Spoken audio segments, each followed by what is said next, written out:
So the chapter 6 is linear model selection and regularization. So basically we choose the model selection. We study the model selection problem. So this is traditional linear model. Maybe more complicated model is possible, but for now we think about the how to choose the coefficients. And x1 to xp are some predictors, and how to determine the best model. So usually if we have the many candidates of predictors, only a few of them are true predictors and the others are redundant predictors. And if you include the too many redundant predictors, usually the fitted value has unnecessary large variation. So that is bad for test error. So remember that the training error gets always smaller if model is larger, like this. So almost flat after number of predictors reached 3 or 4.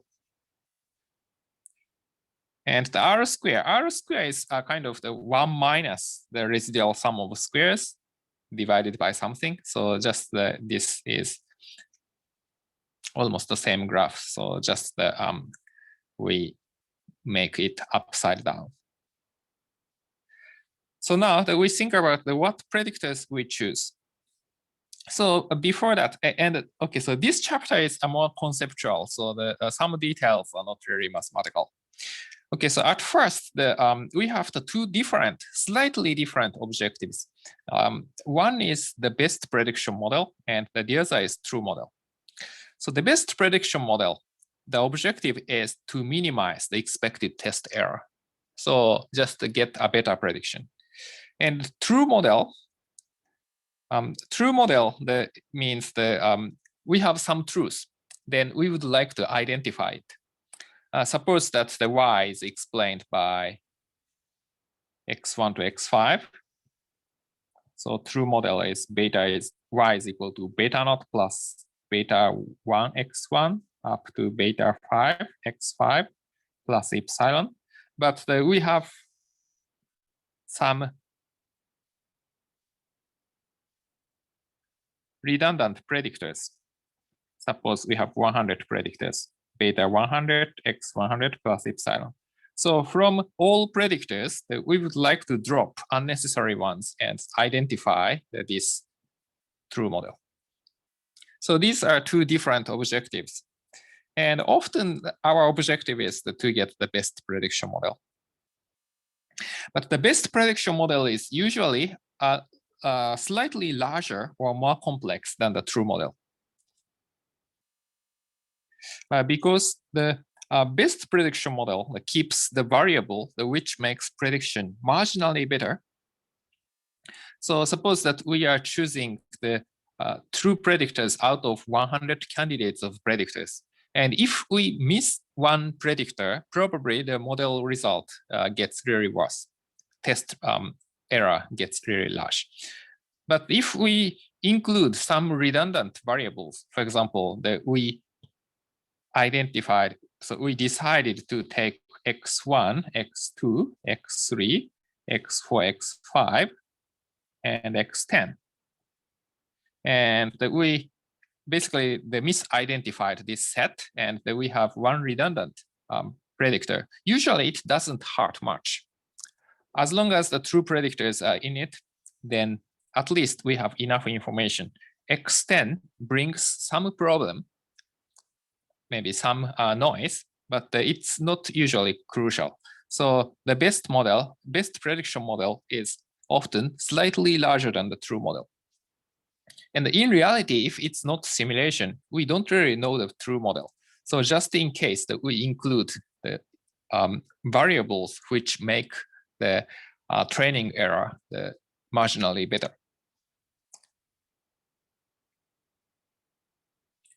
Yeah, and the true model, or the model obtained by the method to search for the true model, is simpler and more interpretable than the best prediction model. So in this case, maybe 6 variable, it's fine. But if we try to identify the best predictor, and finally we end up with the 50 predictors, when we only have the 5 true predictors. That's sometimes a problem. And if we think about the focusing on identifying the true model, usually the result is simpler and more interpretable, and it's easier to implement because we have a smaller model.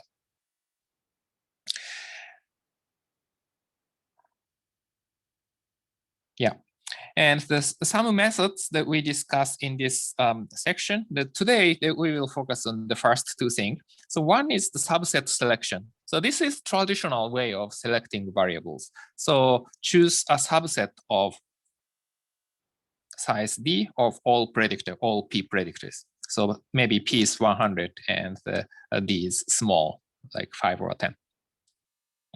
So this can be done by stepwise selection, or we can try all combinations.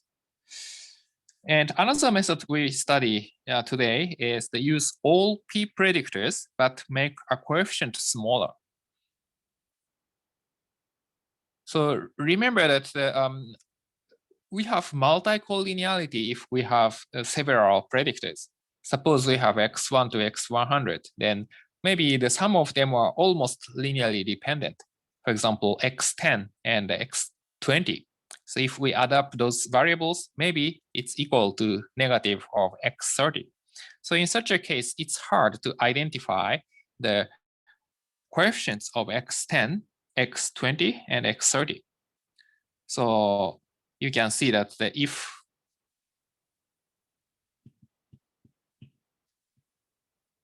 x1 plus x2 is almost negative x3, then y is equal to x1 plus x2, this model, and the y is equal to negative x3 plus epsilon. So these are similar models. Maybe we have infinitely many models. For example, y is equal to 2 times x1 plus 2 times x2 plus x3 plus epsilon. This also has almost the same model. This is almost the same model because the x3 is equal to negative x1 minus x2. So that means this is almost equal to this model. So coefficient is usually hard to identify if we have multi-collinearity, or in general, we have too many predictors. But we restrict the size of coefficient, then we have a more stable model. For example, we have to have the coefficient small. For example, we restrict the maybe I would say that we penalize the size of beta 1 square plus beta 2 square plus beta 3 square. Then these coefficients do not get large. So that is called shrinkage method. So we obtained, usually we estimate these parameters by some optimization procedure such as least square. But at the same time that we penalize the size of the predictor, then size of the coefficients, then we can get more stable result. It's biased, so usually it's worse, but in some sense it's simpler because the coefficients, the total, the size of coefficient is smaller. I mean, total, And another method is the dimension reduction. So this is rather for a really large data set. So at first that we reduce the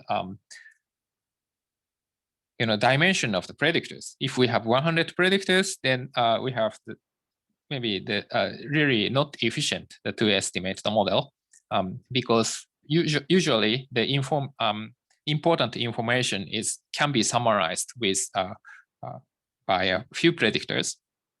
So projecting the p-dimensional predictors, maybe p is 100, onto a low dimensional space with keeping maximum amount of information.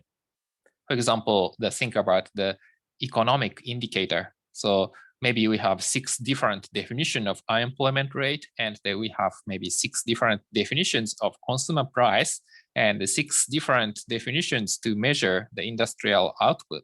But those variables are so similar. So we just take average, then probably that has the most information about the economic cycle.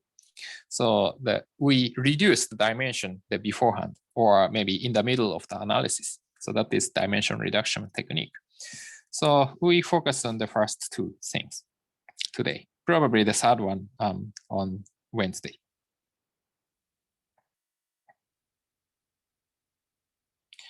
Yeah. So of course, the which method is the best? It depends on the problem. So the size of the predictors, the number of predictors, and also the maybe the sample size, and also it really depends on the question itself. But the one benefit of the shrinkage method and also the dimension reduction over subset selection, classic subset selection, is that the P can be larger than N. So if in traditional the subset selection, if N is smaller than P, we cannot really estimate the predictor. So think about the Y is equal to beta naught plus beta 1 x1 plus up to beta 100 x100 plus epsilon. And suppose x1 to xn are linearly independent. But we have only 50 observations. Then we have basically 101 degrees of freedom here. We have 101 parameters, and we only have 50 observations. So that makes error equal to 0. And we just determine beta naught to beta 100 so that the error becomes 0. So sum of squared error is 0. So we cannot really estimate parameters. So we have infinitely many solutions, and as long as we can use the 50 of the coefficients, so we cannot really determine the best model. But the shrinkage method and the dimension reduction method work even if N is smaller than P. So this is called large N, sorry, the small n large P problem. Large P small n, maybe usually large P small n problem.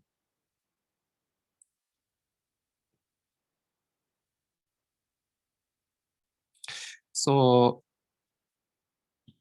this is increasingly common because we have larger data. For example, think about the doctors, medical doctors, the judging whether patients have the cancer based on the image. Image is usually the large dimension data. For example, suppose one image is 300 pixels versus 300 pixels. Then, okay, so each cell maybe is represented by the strengths of red and the blue and the green, RGB, so RGB. If this color image is used to judge patients, then this is basically 300 times 300 times 3 dimensions. So that means 270,000 dimensional data. So it's really large.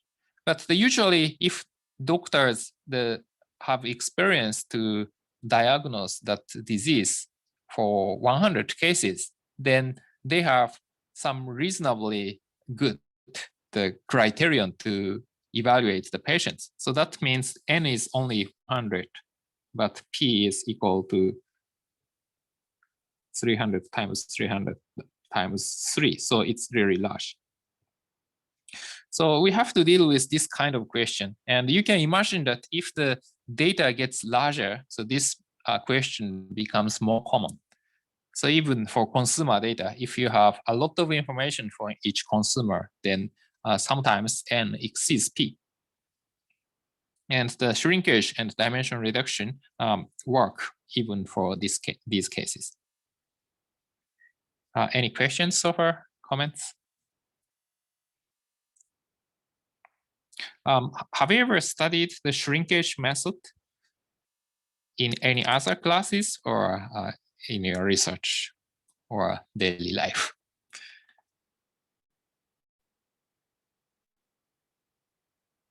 really?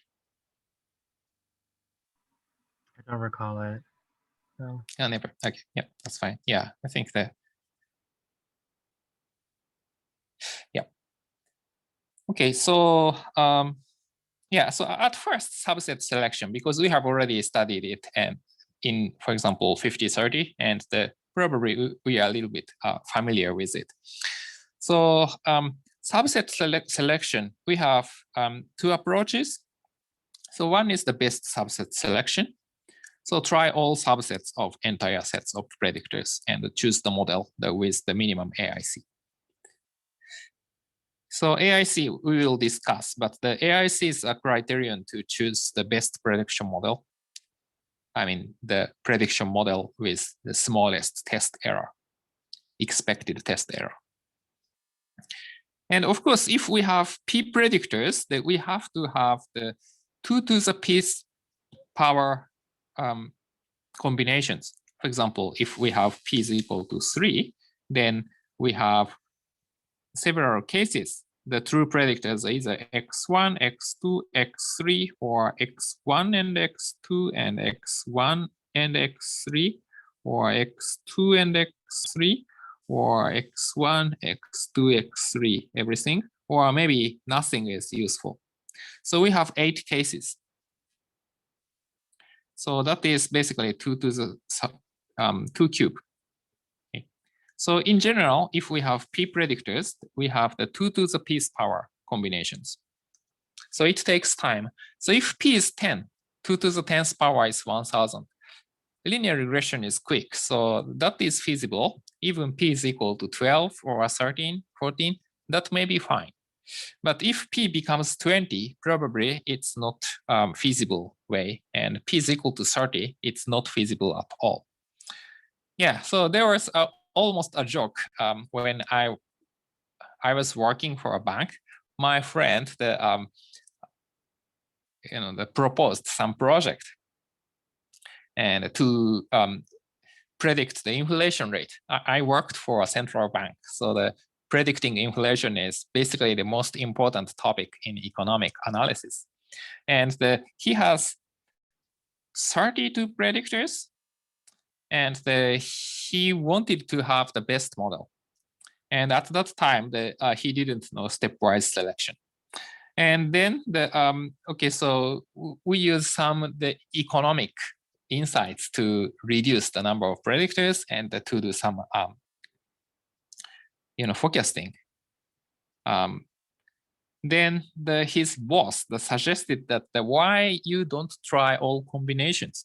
Then that means the 2 to the 30th second power combinations. So this is approximately okay, so this is the 2 square times the 2 to the 10th power 2 cube. So this is equal to 2 to the 10th power is 1000. So cube is the 1 billion. So that means approximately 4 billion cases, right? And it's certainly not feasible, especially 20 years ago. Then his boss suggested to drop maybe 2 of the predictors are irrelevant, so that you can try only 30. But still, he has to try the 1 billion combinations. So it does not really work for large P.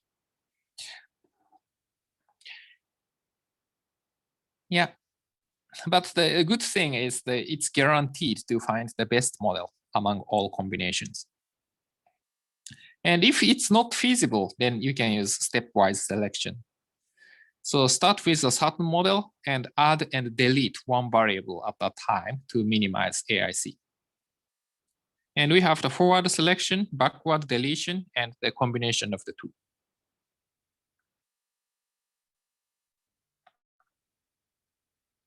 Yep. Yeah, and this is the first time order of only p square for backward or forward, the realistic for large P, especially if P is less than 100, that's fine. But they're not guaranteed to find the best model among all combination of predictors.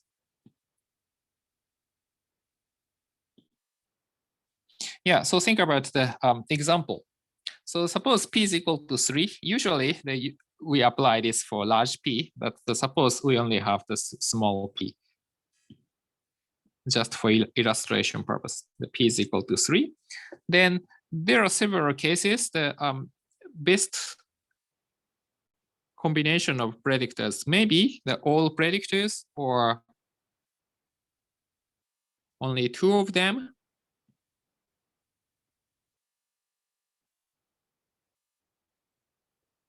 Or only 1 of them.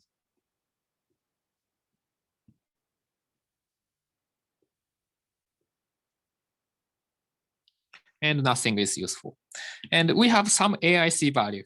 And at first, forward selection.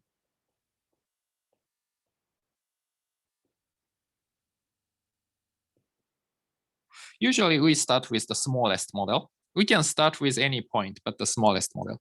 Suppose AIC value is 100 here. But if we use x1, then AIC value drops to 90. Smaller AIC is better. And x2, maybe the 105. And x3, maybe 103. Then, okay, so to reduce the AIC, basically we go this way because the 100 gets 90, so it gets smaller. But actually, if we add x3, the first, so AIC gets smaller further, and maybe this gets the 87 or something. But if we add the x1, x2, we use x1 and x2, suppose it gets slightly worse, and 92, and x2 and x3. Actually, okay, so suppose that this is the best, and the 86 or something. And we have already included x1 here. We have already included x1 here. So we consider the 2 ways. We consider 2 ways that we increase. So the further include x2 or further include x3. So actually the x3, if we include x3, the AIC is better. So actually we go this way. Then suppose if we include everything, AIC get worse and 89. So and we increase the number of predictors, actually it gets worse. So actually we don't increase the number of predictors. So this is the final model. So this is the forward selection. Okay. And you can see that we cannot reach the best model. Actually the second best model among these models, but not the best model. Because x2 and x3 are not a good predictors as a single predictor, but if we combine those, then actually it gets much better. So that's possible. For example, the x2 represents the maybe the supply of the labor market, and x3 represents the demand of the labor market, and the difference is important to predict inflation. That is possible case. So the single variable does not make sense, but if we combine x2 and x3, it can be very useful. So we miss some cases, but at least the forward selection makes some good model.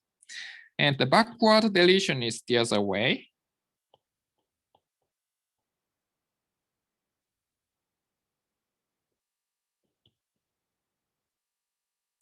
Backward deletion start with the largest model. So maybe we choose this one, 89. Then we go this way or this way or this way. And we choose the best one, so smallest AIC. So we get this one. Okay. Then x2 and x3. So we further drop one more variable. Drop x3 or x2. But either case, the AIC gets larger, so we don't go there. And then we choose this model. And both ways, I don't know the exact name of this, but both forward and backward is possible. So actually, this is a small case, so we don't really have meaningful example here. But suppose that okay, so this number is 84 or something. 84 is not good, so 86.5, right? Then okay, so forward selection. Suppose we start with this. Maybe the arbitrary start point, but suppose we start with this one. Then we get smaller AIC, then we get smaller AIC, and we get smaller AIC if this is 86.5. Then you can also go backward. So finally, you can reach this, the best model. So if you go both ways, then we have higher chance to get our best model. But if, unfortunately, this is 89, we cannot really reach this, the best set of predictors. So no guarantee that the forward selection reach the best model, and no guarantee for backward reach the best model, and even the both ways, no guarantee. But at least we can reach some reasonable model with a very short time. So we only have, okay, so 3 choices in the first stage. Think about forward selection. So we have, so what color to use? So we have the 3 ways at first, then we have only 2 ways here. Then after that, we only have 1 way. So that means P is equal to 3 forward selection. We only have to try 3 plus 2 plus 1 cases. So basically, we have to estimate the linear model in total 6 times. In general, maybe before that, maybe P is equal to 100 for the selection. Then we have 100 plus 99 plus 98 plus up to 1, right? So we have more cases, but this isn't really large. So this is 100 times 101 over 2, so only 5,050. So think about 2 to the power 100. So this is almost the 10 to the power 310. So this is the 10 to the 30th power. Okay, but this is only 5,050. So the forward selection or backward selection works very well. And both ways, I think there's no theoretical the upper bound. So we can go through all the models, but usually it doesn't take much time to converge. So these methods are much more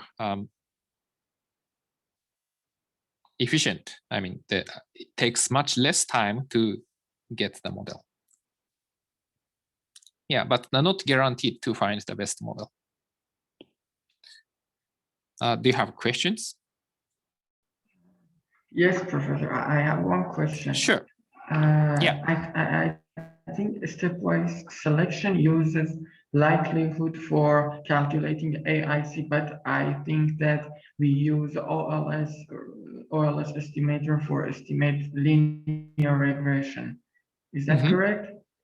Yes. So how can we calculate likelihood for these linear models?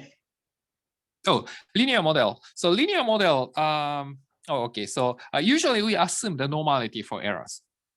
Okay, so linear model likelihood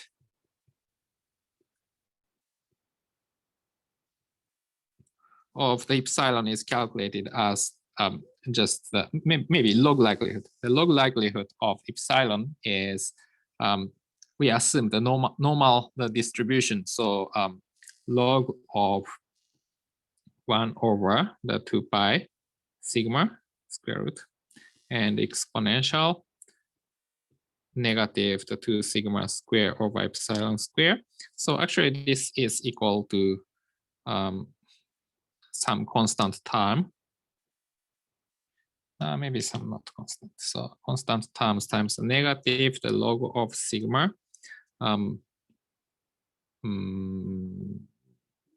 minus epsilon square over sigma square. So yeah, so using this, that we can calculate it. For example, suppose the residual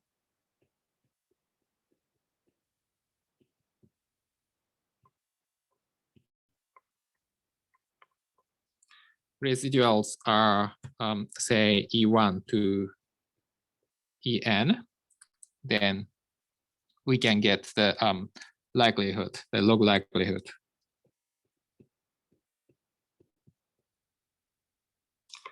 of the model. is equal to negative n times the log of sigma minus the summation. So sigma square over 1 summation epsilon I, ei square. I is equal to 1 to n. And the sigma square can be estimated. Maybe I would say the sigma hat. Sigma hat square is estimated by the 1 over n minus p minus 1 times summation of the ei square. I is equal to 1 to n. So in this way, we can calculate log likelihood. Thank you. It's clear now. Oh, thank you. Sure.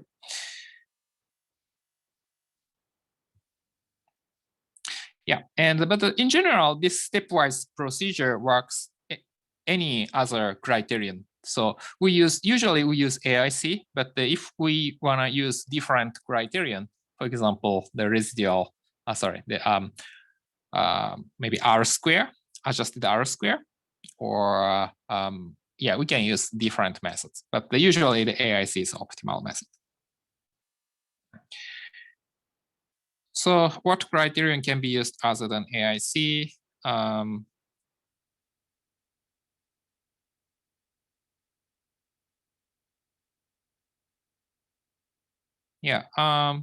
So AIC is calculated by the negative 2 times log likelihood plus 2 times D, where D is the number of predictors. Often we use P, but here D. Yeah, so the idea is to balance between the likelihood and the number of predictors. Okay, so the likelihood is basically the fit. So we have the negative sign here. So if fit is better, then AIC is smaller. But at the same time, this is the number of parameters times 2. So it's a kind of complexity. So model is simpler, it's better. So if we only have one predictor and it explains almost everything, that is much better than the model with 10 predictors, which explains everything. So the smaller model is better. So if model is small, then AIC is small. So AIC, the balance between the fit of the model and the complexity of the model. Of course, the more complex the model, which have more parameters, achieved a better fit. So, but if 2D becomes too large, AIC becomes large. So it's basically balance between the fit and the complexity. Yeah.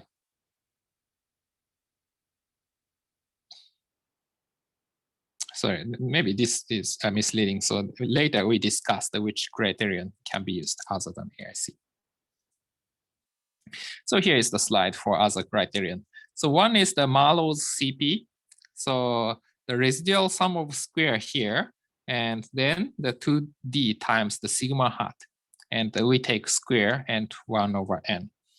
And actually, we can show by some algebra that this CP is actually the same as AIC for least square regression. But the CP is different for other type of regression. And the famous criterion is the Schwarz Bayesian information criterion. Usually we say BIC or SBIC. Sorry, Professor. Sure. RSS is regression sum of a square or residual sum of a square. I think that residual is ESS, error sum of a square. Which one is true here? RSS is residual sum of squares. Okay. Yeah. And the Schwarz Bayesian information criterion, it has the slightly different formulation. We have the log n instead of 2 here.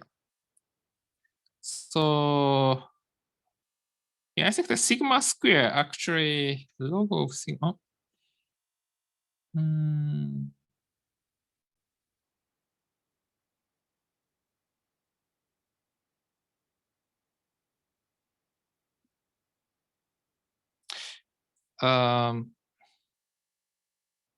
I think this sigma square is redundant. Probably I copy and paste, and we got the redundant one. But the sigma square is anyway constant, so we're not sure. Okay, so but anyway, so the BIC, the point is that we have the log of n here. So originally this was 2 in AIC. So except for the sigma hat square here. So the log of n gets really large if n gets large. So the 2 is constant, and even if we include sigma hat square, it's constant, but the log of n, so that becomes really large. So if we penalize the size of the parameter times log of n, the penalty on d is really large. So that means that we choose the model with small d. So it has a larger penalty than the number of predictors, so that it tends to choose a smaller model than AIC. So BIC sometimes do a better job when we want to identify the true model. For example, yeah, so we have x1 to x5. These are the true predictors. And suppose we are doing simulations, so we know the true predictors, and we have the candidates of predictors x1 to x100. So we add some noise. So x6 to x100 are the noise. Then to choose the best model, AIC usually choose more than 5 predictors. Constantly, we choose maybe 7 or 10. But the BIC that tends to identify the true model with higher probability.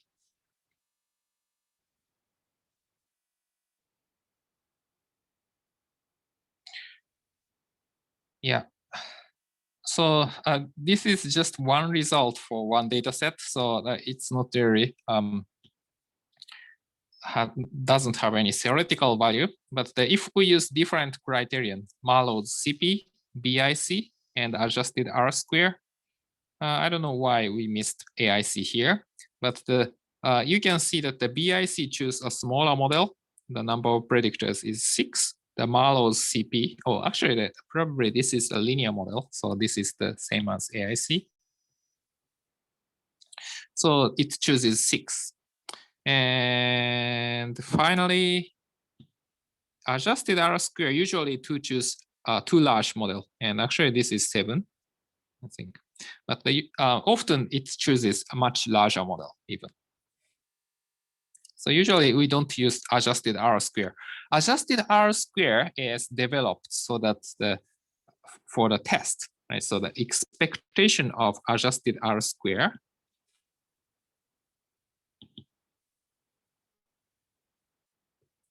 is equal to 0 if true model is y is equal to beta naught plus epsilon. So this is basically for testing. So there is no theoretical background that the adjusted R square gets better, gets the best prediction model or the true model. So we usually don't use it. Adjusted R square also penalizes the number of parameters. So in some sense, it's similar to BIC and AIC, but it tends to choose too large model.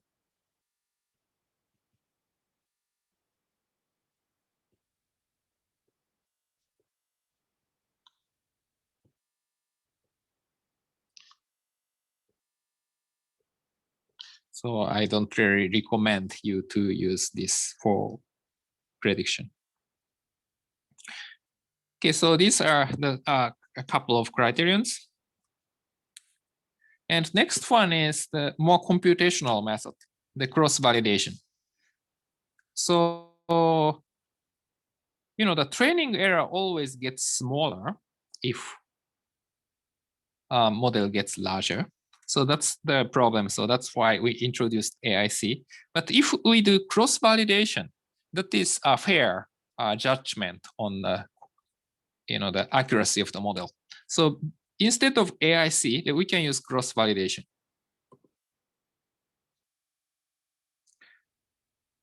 So so cross-validation we have already studied. So which method is better, to use AIC or cross-validation? Yeah, actually, both methods choose the same model when n goes to infinity. And okay, so can you guess which method is more commonly used in real world in 2020?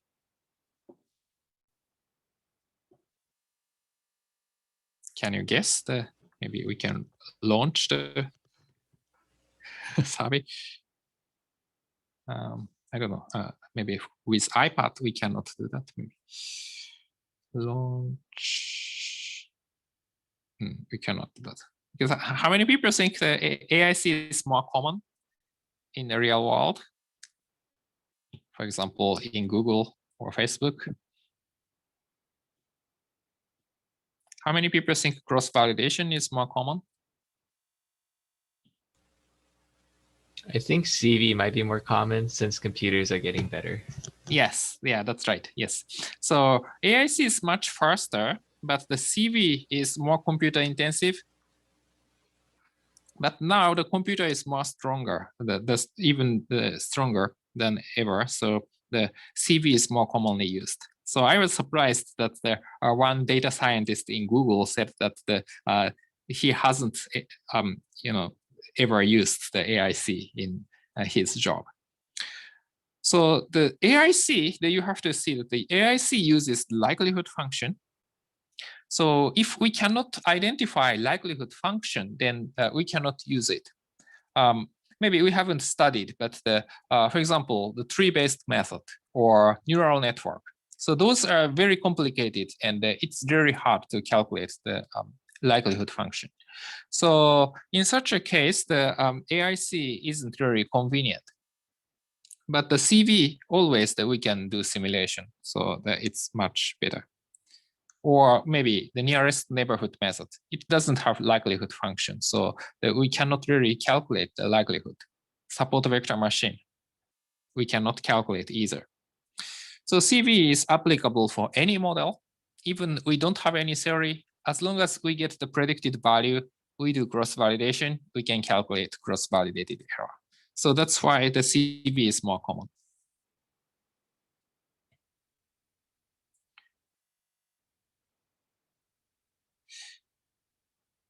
Yeah. So here's one example to compare the BIC and the validation set approach and the cross-validated error. So validation set error, so we just make one training and one test set. So we have slightly the more variation. So it's not smooth here. But anyway, these three results are really similar. And actually the BIC gets the smaller the number of predictors. But if we use AIC, we get probably 6 from the previous slide. So we can get almost the same result by cross-validation. Especially data set is large, then basically that we got the same result between CV and AIC. Sometimes it's not clear how to choose P. This example is good. This example is good, but often AIC gets slightly smaller if we get slightly larger model. So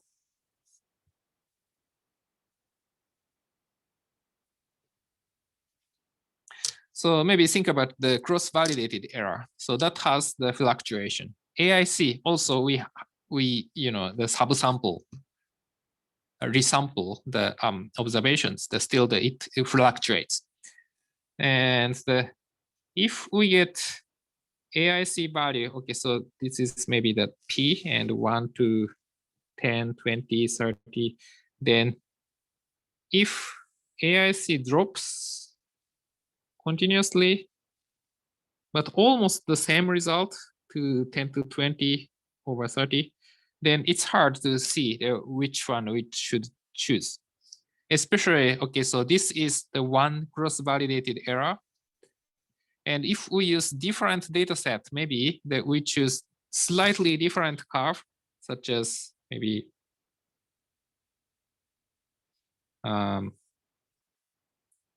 what can I see? For example, maybe the next cross-validated data set is a little unlucky, so the error size is always larger, but always gets smaller, smaller, and smaller. Maybe the third set that we have, maybe the cross-validated set is lucky, so the error is much smaller. So all three lines, the larger P is better, but almost the same result after maybe P is equal to 8. So what's the best way to choose it? So sometimes the people calculate the standard error of this. So if we repeat this, we can calculate the standard error. Then I don't know, but okay, so suppose maybe we finally reach the minimum at maybe 30 or something, then we make the one standard error.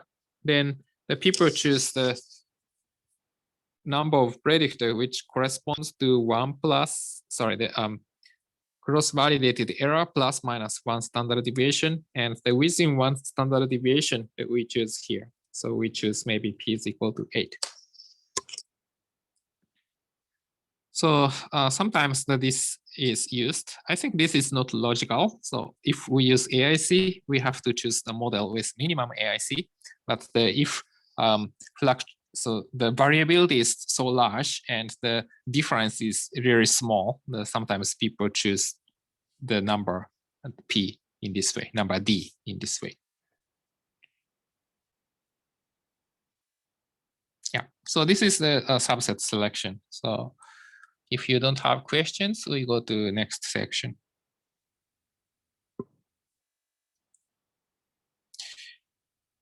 Okay, so shrinkage method. The rich regression and the lasso, we discussed two methods. Both are similar. So the least square method, minimize this quantity. So sum of squared error. So you can see that this is the y1 minus the beta naught minus beta 1 x1 if we have one predictor and so on. So if we want to take square, just we make the transpose. So the prime is transposed, then the itself. So then we take the sum of squared error. So we minimize RSS. The rich regression have another term that is this term. So lambda times the summation of beta j square. So if the coefficients are large, then we penalize it. And lambda is some constant called the tuning parameter. So we discuss how to determine lambda later, but the lambda is basically a fixed number like 10. Okay, so then we want to minimize the RSS plus 10 times the norm of beta square, the Euclidean norm square. So this is the so-called rich regression. So it gets basically the smaller beta j in absolute value. So usually the estimated beta is not really large. It's biased, but it's not really large. So the result is stable. And also you can see that always we have a minimizer here. So suppose that we only have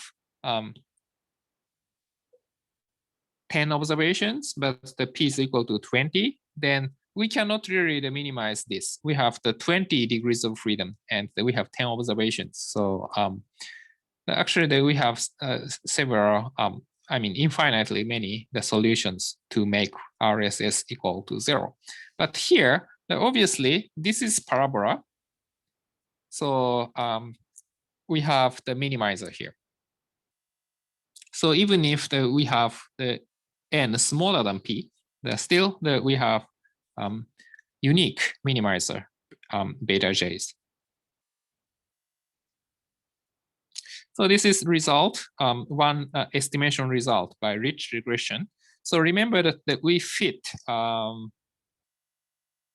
what? I forgot the default risk they calculated. Maybe so. Maybe this is the but the linear regression. So sorry, I forgot the y, but okay, so they fit the y on several predictors, and the true predictors are this income and the limit and the rating and whether or not he or she is a student. And then we add some dummy variables, some the noise variables. So these are gray variables. Then see what's happening about the coefficient. And we have the lambda. Lambda is the coefficient of the summation of beta j. So lambda here, okay? So lambda is larger, then we penalize the size of coefficients more. So if lambda is large, basically all coefficients are 0. And if lambda is equal to 0, basically this is OLS because we don't penalize it. Actually, this isn't really exactly 0. So basically this is usual linear regression, the ordinary least square method. And all coefficients are 0 here. But in the middle, that we have the non-trivial things. So you can see, for example, if we fix the lambda is equal to maybe 300, then basically the estimated coefficients are here. And okay, so these coefficients are small, but still most coefficients are not 0. So that's why we say that this is a shrinkage method. Yeah, so another graph is the same graph, but we saw this in a different way. So if lambda is large, basically this is a large lambda. Lambda is large, then estimated coefficients get smaller. So, oh, sorry, so the other way around, sorry. Large lambda this way. So large lambda, then estimated coefficients get smaller compared to no penalty on the size of beta hat. So we just compare the size of the Euclidean norm of the L2 norm of the beta hat, so estimated the beta hat, so summation of beta j square. That becomes small if the lambda is large. And the lambda is small, then basically it's approaches to the usual least square.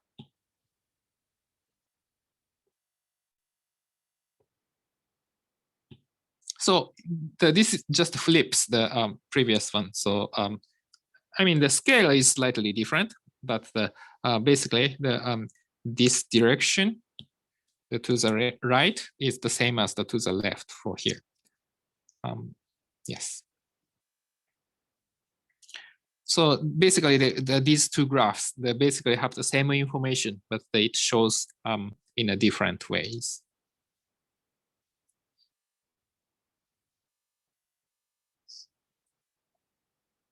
So rich regression, we have the smaller variability. So coefficients are small. So suppose that predictors have some measurement errors. That it does not, exaggerate the measurement error. So smaller variance. And no multi-collinearity. I mean, I wouldn't say no, but we can reduce the multi-collinearity because we artificially make the coefficients smaller. And the prediction performance may be better for a large P or under severe multi-collinearity because the result is stable. And it's applicable when P is larger than N and much faster than subset selection of all combinations. We didn't talk about the algorithm, but this basically estimates model only once. So it's much faster than the estimating the model the hundreds of times. And the cons of linear rich regression against linear regression. So if model is small, P is small, usually there is no benefit to use rich regression because estimates are biased. Especially our objective function is the sum of squared residuals, then almost always rich regression performs worse than usual linear regression because linear regression is optimized to minimize the sum of squared errors.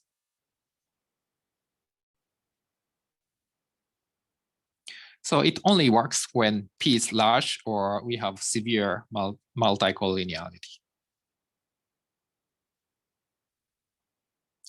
Questions? Have you ever used the rich regression before?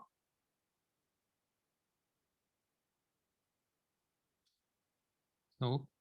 Any economics major students? No. All are math majors. So what are your majors? All people are within mathematics department or any engineering or computer science majors? I'm in civil engineering. Civil engineering. Okay, so at least when I worked for a bank, they used rich regression from old days. So the rich regression was pretty popular in economic analysis. So so there are many, the multi-collinearity in economics. For example, if we have 6 slightly different definitions of unemployment rate, you can easily imagine that we have multi-collinearity. Yeah. Sorry. I think my iPad isn't working very well sometimes. Yeah, so here is the bias variance trade-off. So so this is based on simulation. So they can measure the truth. So we can calculate the bias, and also we can decompose the error into bias and variance. And this is the size of lambda, and the purple line is the test MSE. So a kind of the total. Purple line, maybe purple line is the test MSE. And we decompose this into the squared bias, black one, squared bias, this one, and the green one, so the variance. So lambda is small, then the variance is large. So we have more variability, but the bias is small. But the lambda gets larger, so we penalize coefficients more. So we have larger bias, but the more stable result. And we have some optimal lambda.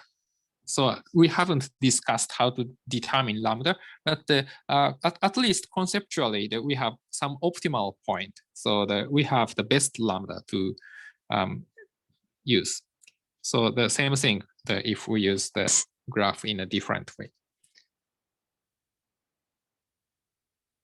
Yeah, so we have to optimize lambda in some way, but theoretically, at least conceptually, that we have the best point, the value of lambda, best size of lambda.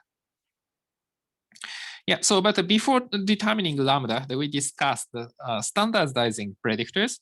So the rich regression is somewhat contradictive because so y is equal to contradictive because it depends on the scale of predictors. So suppose y is equal to beta naught plus beta 1 x1 plus beta 2 x2 plus, maybe just these 2 terms. Then the rich regression penalizes beta 1 square plus beta 2 square. But suppose that the x1 is observed with the unit of meter. And what if just we change the unit of x1 to centimeter? Then y is equal to maybe beta tilde naught and the beta 1 tilde, maybe x1 tilde plus x2, beta 2 times x2 plus epsilon, maybe beta 2 tilde here. But suppose that this is measured in centimeter. Then naturally the beta 1 hat is just the 0.01 times beta 1, right? Because the x1 gets 100 times larger. If x1 is 2 meter, x1 tilde is 200 centimeter. So that means the beta 1 tilde becomes 100 times smaller. But if we penalize the beta 1 tilde square plus beta 2 tilde square, then almost this means that we don't penalize the beta 1 tilde because beta 1 tilde gets much smaller, 100 times smaller. So it's contradictive because that should be scale free. Basically, this model 1, model 2, these are the same model. Just x1 is measured in a different different unit, measured in different unit. So we have to be consistent. So to implement the rich regression, that we have to scale the predictor at first. Yeah, so usually we standardize all variables so that the sample variance of x1 and the sample variance of x2 is all 1. So variance of x1, variance of x2, all 1. So if we just change the scale, that we can achieve everything is equal to 1. So there is no theoretical reason that this works the best, but at least the fair for all variables, and it is not the it does not depend on the scale of the variables. So that's why we standardize variable. Yeah. And sorry, before determining lambda, we introduce another model. Sorry, the lambda, maybe we put it just as a constant. Okay, so Lasso. Lasso is a similar model to rich regression. Only the difference is this part. So this part is actually the not quadratic term, but the summation of the absolute value of the beta j. So it's slightly different. We discuss it, but it's slightly different, but basically similar. And this is one example of the result. So remember that we regress the variable y on basically the 4 meaningful predictors and some noises. And you can see that the one characteristic of this method is the coefficient becomes 0 at early stage. For example, if think about choosing the lambda is equal to 500, then okay, so the coefficients are okay. So these coefficients are biased, so it's different from coefficient at lambda is equal to 0. But the one good thing is that all noise variables have coefficients of 0. Yeah, so this is a little different. So for rich regression, so this becomes small, very small, but it does not become really 0. But the Lasso, it becomes 0. So it's much simpler in expression. So at lambda is equal to 500, we only have to have the 4 predictors. So the computation is much easier. So that's why the Lasso is used in so many places. So this is the just corresponding graph similar to rich regression. So the estimated parameter is smaller than the estimated parameter by OLS because we penalize the size of parameters.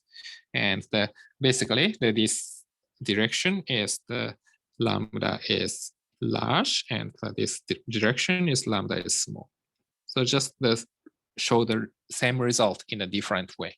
But still the overall tendency is similar. So you can see that the coefficient becomes 0. The most coefficients becomes 0. The pretty fast. Even the true predictors have coefficient of 0 when we go to the left. For example, if we think about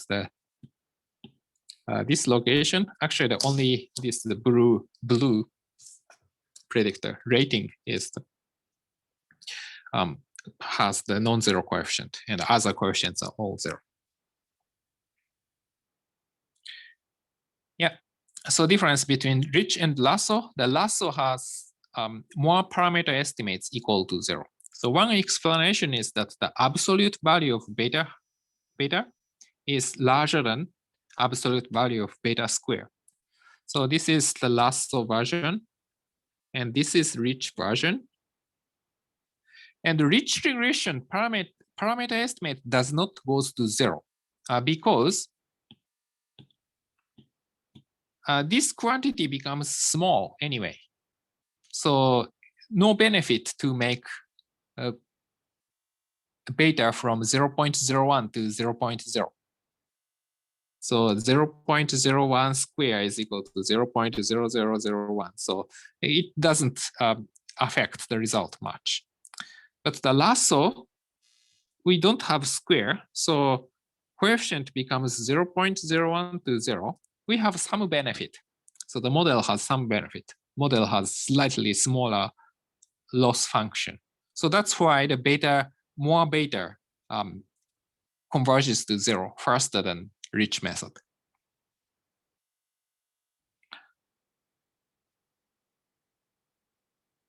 Yeah. So that's the thing. So this is another formulation of lasso and rich regression. And this also helps to understand the model. So so we know that the lasso and rich regression makes parameter estimates smaller. And that is also given by the solution of this method.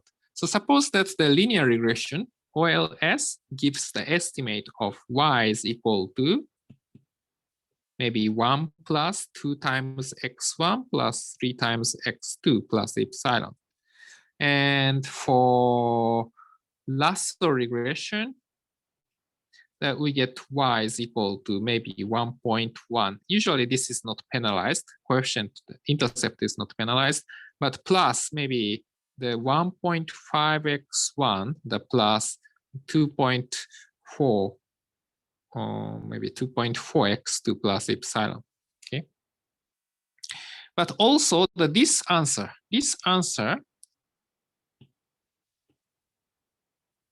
this is the solution.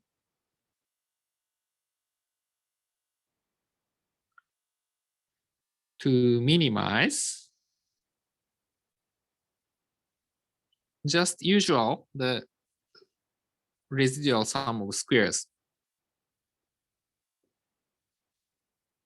The subject to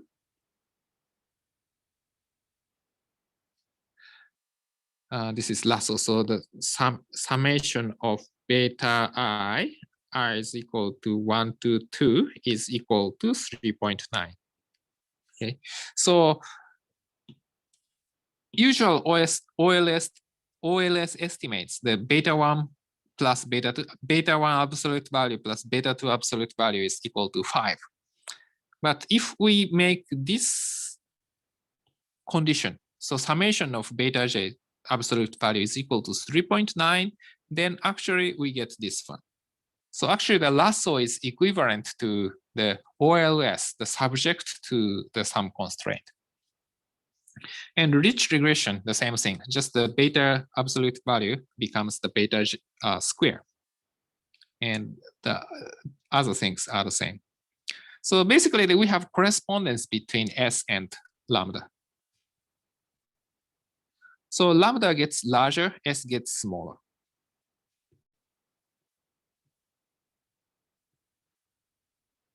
And the same for the rich regression. Oh, sorry, we exceeded time. But okay, so just we compare this one. So that means the lasso regression is the minimizing the sum of squared error. So this is the contour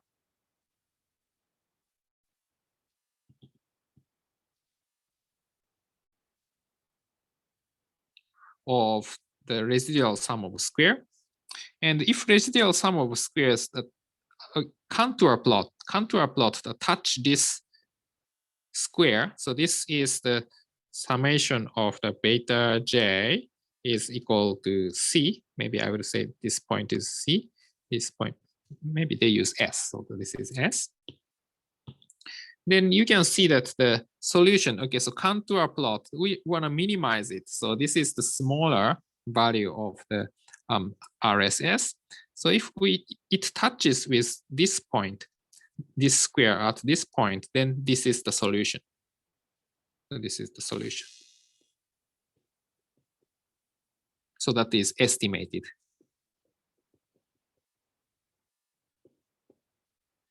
Beta 1 hat and beta 2 hat lasso. Okay, so you can see that it touches the, so this contour touches with the square on the beta 2 axis or beta 1 axis most of the time. And this is for rich regression. So this is S, and this is S, and this is contour plot.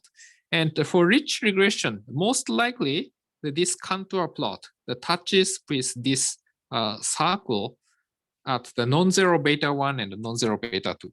So this is another explanation that the Lasso often has many zeros, zero estimates, and the rich regression does not. Yeah, so this is basically how Lasso and the rich regression are characterized. And these days, the Lasso becomes more popular because the estimated model becomes simpler. So if we have 100 predictors in the model is much more complicated, but the Lasso, it becomes much simpler.